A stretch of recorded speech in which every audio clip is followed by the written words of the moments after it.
Today we're joined by Usman Sheikh, the head of Web Worx Labs, who brings over 18 years of experience in analytics, strategy, and digital transformation. Usman has led his team to build data-driven strategies for clients over 30 countries. But the whole essence is, how do we drive the business forward? And you can drive the business forward by getting sales tomorrow, Right. which most small businesses need. Listeners, remember that marketing isn't just about visibility, it's really about making meaningful connections that drive results. Start thinking about your marketing as a bridge to sales. If you have customers, people will come to you, and you don't have to have a social media presence. And I'm telling you, even though I sell social media marketing services. Listeners, a strong brand combined with effective marketing and sales builds long-term value. So aligning these three can give your business a competitive edge.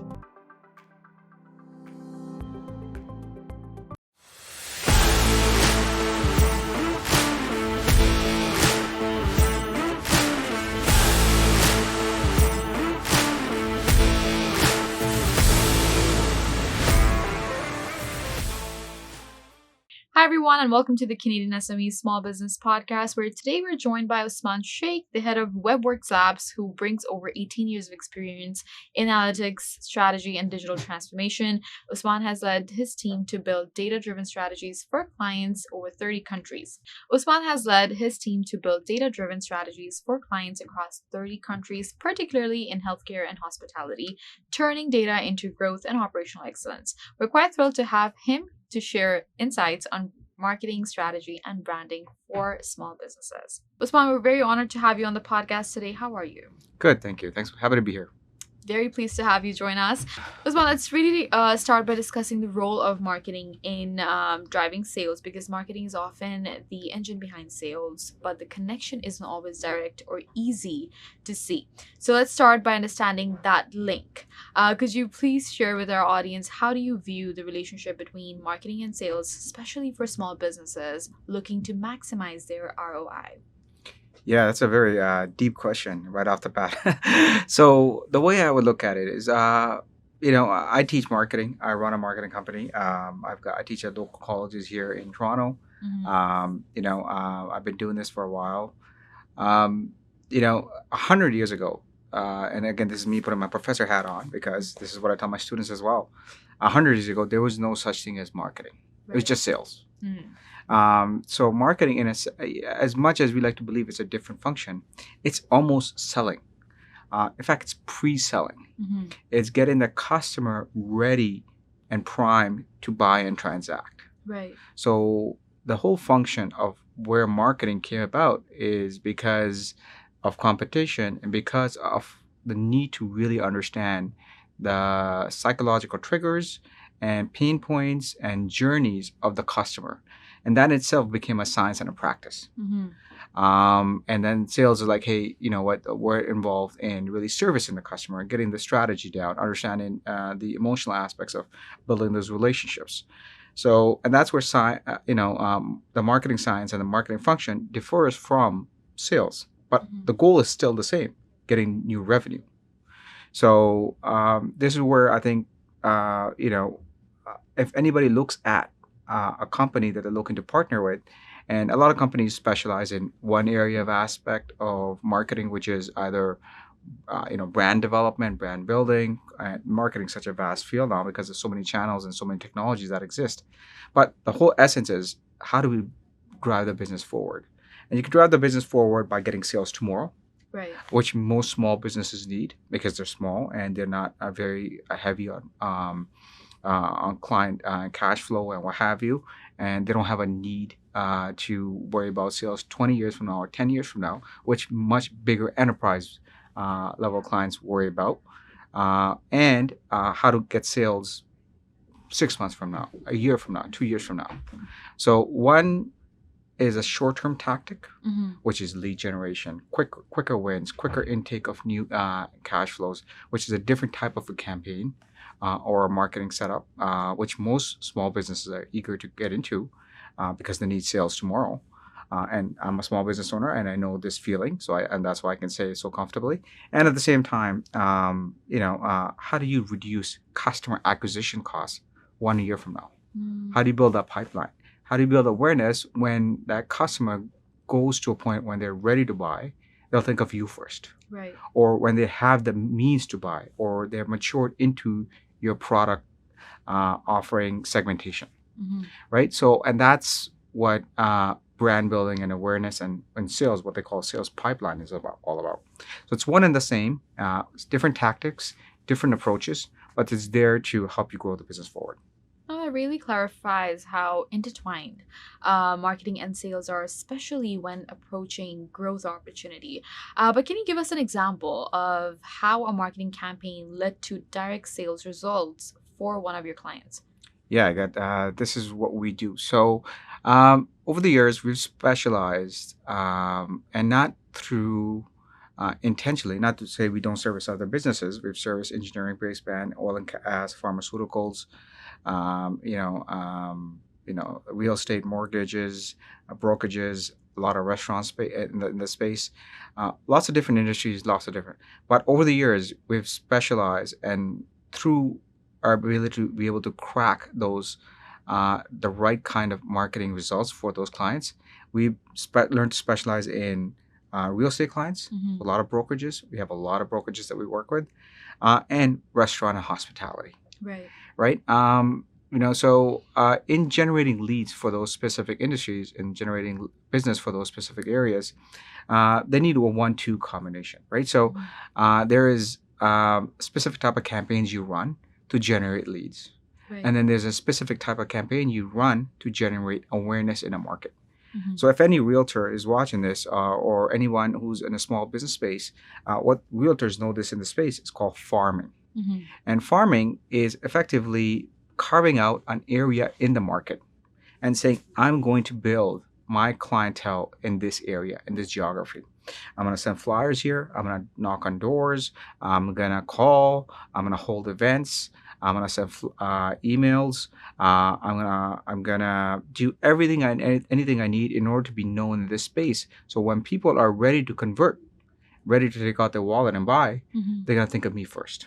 Right. And that's the same exercise that bigger enterprises do as well. An example being Volvo. If you think of Volvo as a car manufacturer, they're a luxury brand. They've done really well in the engineering, but what they are known for in the category, in the mind, in the position is safety, Right. right? They've carved out that space in a person's mind. That's brand positioning. And farming is that same thing at a smaller scale. Mm-hmm. We help our clients in the real estate space do that. We help them generate leads in that market. We help them get new clients. We send the e-blasts out for them, create the marketing flyer material. We help them host events and market those events. So every time, all of those tactics lead to new phone calls, new inquiries, new relationships, and conversions, which is directly attributable to sales. Mm-hmm. So that hopefully kind of answers that question. No, thank you for sharing that. I mean, really understanding marketing as a driver for sales gives small businesses a stronger framework to invest strategically. Listeners, remember that marketing isn't just about visibility, it's really about making meaningful connections that drive results. Start thinking about your marketing as a bridge to sales. Next, let's dig into how to build an effective marketing strategy, because an effective marketing strategy, is more than just a plan. It acts like a roadmap, for business growth, and we'd love to explore how small businesses can really develop one. So, Usman, what are some of the core components that every small business should include in its marketing strategy to ensure maximum impact? Great question. So it really depends on the type of business you are. Every industry and every space has a minimum that they usually need. But if you're a location-based business, that means you're servicing in a space where customers come to you. You're thinking restaurants. You're thinking, office spaces. You're thinking anything where clients have to come to you to get business. That has a certain set of infrastructure and branding you need. Mm-hmm. And those assets need to be there in order for you to really effectively compete in the market space. So we're talking, if you're offering a location-based service, you have to have Google My Business profile. So basic SEO. You should have a business. You should have some social media presence. So you send the right signals to saying, hey, this business is operating. I can see their social feed. They are engaging with the customers. They've got some video testimonials, things of that nature. And then you should have some kind of push marketing that allows you to get noticed in your market. And again, the same exercise where after you have the website, you have to Google My Business, you have Google reviews up, you've got social media, you've got a decent website. Then marketing and looking like a proper business where others can trust you, because that is now the point of entry. It's not even, or a point of parity as they know it in product differentiation. There is no, if you don't have a website, you can survive. If you don't have a social media, you can survive. But having a location-based businesses without Google, it's going to be very tough to survive. So have those basic necessities of infrastructure, brand building blocks in place. Those assets will help generate for you. And then go out and market. Then you go out and create content that is very engaging, speaks directly to your audience. Create ads that really speak and generate that business to drive traffic to your location, or inquiries, and then sell and resell again and again. The other thing for many small businesses that are very hungry, and looking to scale, is something that still was true 3,000 years ago and is still true today. It is word of mouth marketing, right? If you have word of mouth marketing, how do you build that? You build that by making sure your most fundamental P in marketing. Marketing is 4 Ps: product, price, placement, and promotion. And I give the placement and promotion one earlier, but the most important P is product. Right. It's not price, it's not your promotion, which everyone talks about. If your product experience, and that means end to end, when they reach out to you and you service them, if that is really good, that's when it's going to make a big difference for you to get word of mouth, your ability to get good reviews, your ability to get cross-sell, upsell, resell opportunities. All of those things become much more natural and intuitive if you just give them a great experience. Right. So work on that most fundamental P from a small business perspective. Then build the aspects around the promotions that I talked about when you're looking to attract people, and then advertise. And in that phase, in that sequence, you really have a bulletproof plan for any business looking to scale. And that's from a location-based business. Selling high tickets is very different. Selling high tickets is like subscriptions, office space, real estate. That requires a lot of sales and trust building and relationship. That's a different sales cycle and a different sales strategy and a marketing strategy that's in place. Right. In order to do that, again, you still got to build a brand. SEO is less important, but advertising plays a bigger role. Content creation plays a bigger role. Education your client for your client becomes a bigger play. And outreach and sales effort and marketing that supports those sales efforts, so you consistently provide that process of getting clients in, getting those inquiries, giving those trial runs, samples, limited time offers to build trust so people can try your solution is what's needed. And that's really it. So one's a bigger sales cycle. It's like if you're going to buy a house tomorrow, if I'm speaking to a realtor, or if you're going to go buy an office space, or if you're going to buy something that requires thousands of dollars, it's not like going to a restaurant and taking out your wallet and spending 20, 30, 40, 50 bucks or whatever it is, right? It's going to require a lot more touch points. It's going to require a lot more convincing. There's a lot more inertia and hesitation built in. So how do you build that relationship? How does market aid with that kind of relationship? What kind of convincing copy, content, video you need in order to drive people in? So that's an example of showcasing trust and giving a lot of value to help them come in and say, okay, this is worth it. This is worth us spending thousands. And then talking to the different stakeholders in decision. So if you're going to sell to enterprise, if you're selling B2B software, if you're selling houses, or you're selling B2B software, or anything that's high ticket, that's in the thousands of dollars or millions of dollars in some cases, you are going to have multiple stakeholders you have to convince. If you're selling houses, that's probably the biggest purchase decision someone's going to make. Most clients will be first-time home buyers or will have this as their biggest purchase in their life. And if that's the case, they're going to have to convince their mortgage brokers, their partners, like sometimes their other family members, inspectors, themselves. That's already a lot of stakeholders that the sales professional is working with. Right. How can marketing enable and support that sales professional?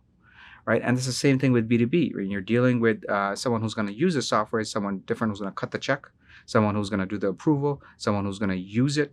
And they all are different stakeholders that have an input in the decision making. So there's a lot more touch points involved. and rightfully so, because this is spending thousands or millions of dollars. Correct. So different sales cycle, different business, different space altogether, different type of marketing strategy. No, it's great to see how these components really work together to create a comprehensive strategy. But thank you so much for that breakdown, Usman. With these components, I'm pretty sure, we believe that businesses have a solid starting point. Listeners, a well defined strategy makes all the difference. Think of it as your guide to navigating the marketing landscape and achieving sustainable growth. Up next, let's talk about the role of branding in a company's overall strategy because branding, sales, and marketing often overlap, but each has its unique role in a business's success. So, could you please explain the differences between branding, sales, and marketing and how they work together in a business setting? Yeah, that's amazing. So this is a spicy take, right? And I'm a marketer, and also we also provide branding services. We provide, deep, branding journeys to develop the voice, the tone, the iconography, the photography, the tonality, the font family, and the logos of the brand, the essence of the brand experience. We do that. I've done it for enterprise brands, publicly traded companies, and we've done it for small mom and pop shops as well. But as important as branding is, and I'm going to say this, and it's probably going to irk people the wrong way, it's comes in after you've got your product and your 4 Ps in marketing out of the way. You can have a business with a numbered company if as long as you have customers. If you have customers, people will come to you, and you don't have to have a social media presence. And I'm telling you, because even though I sell social media marketing services, okay, you don't have to have a website. You can have a business without all of those things. Those are good to have once you've established and you're looking to scale. But the most fundamental thing is you've got your 4 Ps in place. You've got somebody who's willing to buy a product, and they're willing to buy repeatedly, again and again. So you've got your product offerings buttoned down. Your price works, so they don't feel gouged. Your placement is so they can get your product without feeling grief. And your promotion is, hey, they know that you exist and they can come to you and transact. Once you have these out of the way, then you can and you can do this for consistently. Then you can work about really embellishing your brand. You've got to put in the logo, the iconography, the beautiful website, the YouTube, the social media, all of those things. They come in once you've got your ideation and your core fundamentals in business out of the way. People who start working on creating the business branding side before they even have their first customer, I feel like that's a bit of a distraction, and that's going to irk a lot of my counterparts in the brand space, in the marketing agency space. But that's how I feel about it. And that's how I service our customers. If our customers come to us and say, "Hey, I don't have my first customer. Go ahead and make me a website or make me a logo," I'm like, first you need to figure out cash flow. Okay, I can spend your money and make you this, but if you haven't sold a product or tested it out, you're too early in the stage to really invest in a proper brand. Build something minimal yourself. Go get customers. Once you've started scaling a little bit, then invest in proper marketing, and we'll help you. We'll get you the right strategy in place, but don't take shortcuts. Focus on your customer. That's where your business is. You've got to make sure you obsess over your customer, give them the great value so they keep coming back. Well, thank you for that clear explanation. I mean, it's easy to see how each function supports the others, but what advice would you give to businesses that really struggle to define their brand while also focusing on sales and marketing? Yeah, I mean, it's not easy. It's especially in the small business space. Coming up with a brand position when you're a small company like an accountant or a lawyer or a real estate, there's so many competitors out there. How do you come up with a unique way to define yourself? A simple exercise is just be yourself. If you are a solo operator or if you've got a handful of employees, showcase your personality from your own reflection. Each human is different. Your branding becomes your company branding if you're the founder or the CEO of the company. I mean, take for example, Elon Musk or Oprah Winfrey or any of these big players. Their brand personality is way bigger than that of their company, and they value their vision, their drive, their personality is what drives the value and the vision of the company. So don't be afraid to get in front of the camera. Don't be afraid to speak your mind. If you are the expert, if you are passionate about servicing your customers will see it. So get in front of a camera, display your uniqueness because you are you. And once you do that, your brand will become infused with that of the corporate brand, and you'll be able to scale. That's one approach that's really worked for a lot of founders that I've helped, a lot of players in the real estate space, a lot of restaurant owners, even marketing managers, and in the space, or product managers who are passionate about their product. Just get in front of the video, showcase it in your own comfort. And if you have issues with getting in front of the camera, and many people do, start small and scale and build that skill set, or get another person who you feel will be better able to reflect your message. And that's really what it is. Your branding, your personality initially, and especially in the early stage or the small business stage, is more important when it's authentic and transparent. And customers love that. And that's why brands like YouTube or TikTok or Snapchat, they're crushing it out there, because people want to see the true essence of the brand. They want to see what it's all about. Now, there is still a thing to be said about small business, about making sure that your message resonates, that at least it looks reasonable. But it still doesn't have to be flashy productions and big commercial budgets the way we had in the 90s or the early 21st century. That era is come and gone. Now we're more authentic, more simpler, more to the point, and people want to hear from you. Give them a chance to do so. That's really insightful, Usman. It's a unified approach to branding, to sales, and to marketing can really amplify a company's success. Very well said. Great discussion so far. It's clear that small businesses can achieve so much by connecting their marketing strategies directly to sales and branding. We'll take a short break, and when we return, we'll dive into how industry-specific marketing strategies can drive success. So please stay tuned.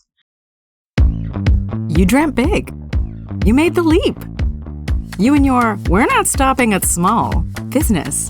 Doesn't matter you've never done it before. You unlock those problems. You adapt to change. You learn to evolve. You're pioneers in challenging times, finding your own frontiers. Wherever you e-commerce, UPS is with you. So nothing is going to hold you back. 4 billion people check their email every day. That's 4 billion missed opportunities if your message doesn't make it. To reach your customer's inbox, you need a winning strategy. And Constant Contact delivers. Literally, over 97% deliverability. Elevate your email game with easy-to-use templates, writing assistants powered by AI, and in-depth metrics. Ensuring your email is flawless, delivered, and read. Constant Contact delivers. Give it a try. At IHG Hotels and Resorts, we're in the business of you. We're here to help you plug in, connect and recharge, make an impression, and meet with confidence. With 19 brands built for business, your business gets even more rewarding. With an award-winning loyalty program at 6,000 IHG hotels and resorts worldwide. Welcome back, everyone. We're here with Usman Sheikh exploring impactful strategies for small business growth through marketing. Now let's get into how different industries benefit from tailored marketing approaches. Let's dive in. Now let's move on to discuss industry-specific marketing opportunities, because marketing isn't one size fits all. I mean, different industries require tailored opportunities to reach their audience effectively. Could you please share, how marketing strategies differ across different industries and what small businesses should consider when marketing within their specific field? Yeah, so I did kind of answer this question a little bit earlier, but ultimately, marketing, depending on the industry, depending on the space, is different for every industry, is different for every company. The same company, almost the same company, same employees, same start date, same overall goals, will have a different marketing journey from another company, even though they have so many similarities, is because of the internal capabilities of the company or the capacity of the company. So if the company, one of the employees are stronger at this capability or have this technology in place, even though they maybe are looking to offer the same solution, because the capability is different or the ability to handle new customers is different, and it means a different strategy. And because there's no one size that fits all, it really comes down to how you can understand that capability, use that insight to come up with a unique roadmap and a strategy to drive the business forward for those specific companies.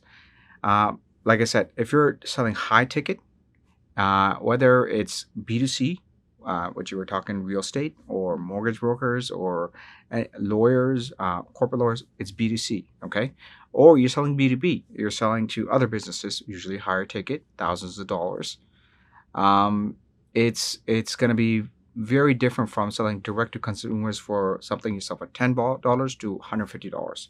When you're selling $150 to $200, you don't need sales. But as soon as you get into Louis Vuitton size, where you're selling luxury and you're selling $8,000, $10,000 bags, you're going to see there's going to be a salesperson on the floor who's going to deal with every single element of your customer journey and experience. So the marketing strategy for small ticket is very different and distinct depending on the business model versus something that's larger ticket. If you're selling large ticket, work on the experience. Work on the education of your customer. Showcase why it's worth working for you. If you're selling small ticket, work on the efficiency and the customer experience when it's there in that moment, and make it easy for customers to access you, whether it's in your proximity, in your specific location, or through online purchase. And that's really it. Well, it's really fascinating to see how different approaches can impact the effectiveness of marketing across different industries. And thank you for sharing those insights. Understanding these differences really helps small businesses make more informed decisions. Listeners, a strong brand combined with effective marketing and sales builds long-term value. So aligning these three can give your business a competitive edge. For our last topic, Usman, it's let's explore what makes a marketing campaign truly successful, because running a successful campaign that to marketing can be transformative for a business. So let's break down what contributes to a campaign's success. Usman, in your experience, what are the key ingredients to running a successful marketing campaign? Yeah, absolutely. So that's a great question. In order to define what a great marketing campaign is about, you need to know what success looks like before you actually go execute. So are you looking to grow? And growth could be anything. It could be more customers. It could be more revenue. It could be better customers. Or it could be more awareness in the market. So when you are ready to expand, your customers come to you. Growth necessarily doesn't mean more revenue. Growth can mean any number of things. So understanding what your objectives are and then working backwards to come up with a strategy. And what is a strategy anyways? Strategy is a set of choices. It doesn't have to be fancy decks. It doesn't have to be beautiful presentations. It could be written on half a piece of paper, as long as you know what the sequence is. So for example, if I have to, now this is not exactly a strategy, but me getting from here to downtown Toronto, I have a number of choices. I could take the plane. I could take a helicopter. I could sleep there and walk there overnight. I could take a car. I could take the public transit. I could take the bike. Those are all choices I can make. Right. As soon as I make those set of choices, maybe some of it will be through public transit, maybe some will be Uber, maybe some will be car, maybe some will be through airport, depending on where you are. Each of those choices that you make, that's based on your internal capability. In order to drive a car, I have to have access to a license. I have to have access to a car, right? Otherwise, I can't drive a car. So that's my capability and my capacity. I have the time to do it. I can actually spend the time on the road and do this. So my capability and capacity will dictate how it's going to go and meet that objective. How am I looking to grow? And based on understanding that and mirroring the two up is what you define a great marketing campaign. If you're looking for sales tomorrow, then you have to advertise. Your business needs it. And that's why people advertise. That's why retailers advertise. There's promotions, there's lead generation, there's coupons and things of that nature. Tomorrow, if you need to hit your sales number because you got to keep the lights on, you got to help successfully launch a product, you've got to go and push the business forward. All of those things will mean push marketing. Versus, hey, you're good. We can't handle a lot of customers right now. Right. And if I can't handle a lot of customers, but I want customers 3 months from now when I'm ready for it, that means how do I prime them? That's a different kind of objective. That's a different kind of marketing strategy. Okay, you got to do a little bit more pull marketing. Put mechanisms in pull the customer forward, which is giving a lot of value, building a lot of trust, building that pipeline. And once those are in play, then you go ahead and say, okay, now we're ready. Let's introduce some kind of a push offer. So we go after it. So again, objectives, the definition of what you define as success, and your internal capability determine the strategy.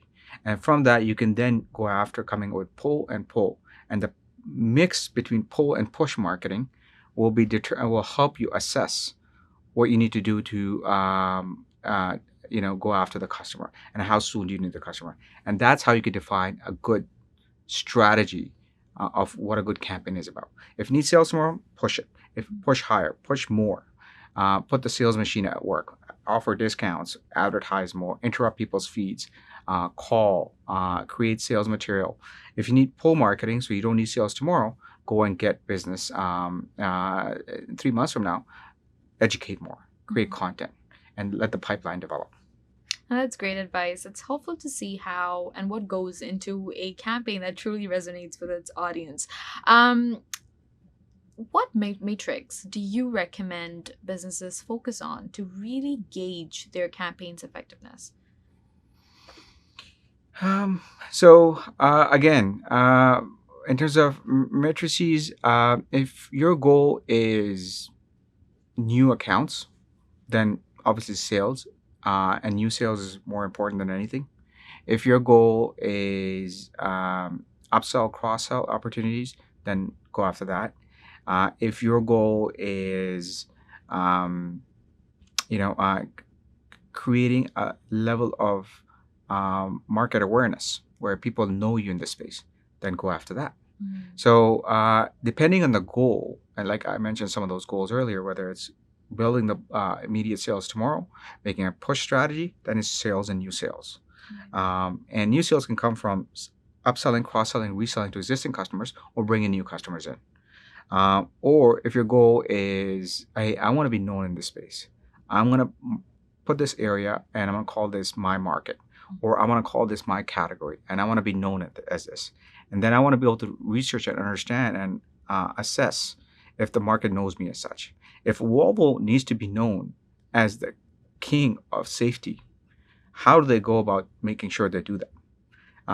They have to go and push the message out, hey, safety, safety, safety, think of Volvo. If Toyota wants to think about being reliable, then how do they go and create messaging that people will recognize them as reliable, right? And that's an area and a category that they want to maximize and be known for in a market, in a very cutthroat competitive market, right? And they want to carve out a position and call it for themselves. And those are the goals that matrices and metrics you go after to help you achieve your objectives. No, it's quite clear that the success in marketing really comes from a blend of strategy, creativity, and measurement. But before we close and wrap up, Usman, what's that one final piece of advice that you'd like to give out to our small business owners that are looking to elevate their marketing and see real results? Yeah, that's a great question. So small business is hard. It's very hard. It requires a lot of trust. It requires a lot of brand building. It requires a lot of grit. If you are working as a small business and you're looking to scale, my piece of advice is give other small businesses that are in the same shoes, that are as hungry as you, a chance. They're in it and they're struggling just the way, but recognize their talent, recognize their strengths, and give them a chance to help you grow. They're going to be as hungry as you to scale. So find someone who's your size in their journey, who has seen success, who may be ahead of you 2 or 3 years or behind you a year or so, but not much more than that, to find that right fit. Because if you do work with others that are way ahead of you, they just treat you like a number. But if you are working with somebody who's your size, who's got a little bit of experience, who's achieved success, and has got proven ability to help businesses just like yours, they're the right fit. And because they're small businesses, they'll get your pain points better than others. Thank you so much, Usman, for sharing your expertise and practical insights today. It has been a pleasure, and we hope to have you back with us to discuss maybe the emerging trends in marketing. Who knows? But again, thank you for being here. Thanks for your time again. Oh, it's been fun. Thanks for having me. To our listeners, we had the pleasure of speaking with Usman Sheikh, the CEO of Web Worx Labs, on the role of marketing strategy and branding in small business growth. His insights truly show how a strategic approach to marketing can drive impactful results. A big thank you to our partners, RBC, UPS, Constant Contact, IAG, and Google, for supporting the podcast and helping us bring valuable conversations to the Canadian entrepreneurs. For more insightful content, please visit our website, CanadianSME.ca, and subscribe to the magazine. Again, thank you for tuning in, and we look forward to bringing you more valuable episodes. Until next time, stay inspired and keep pushing the boundaries of what's possible.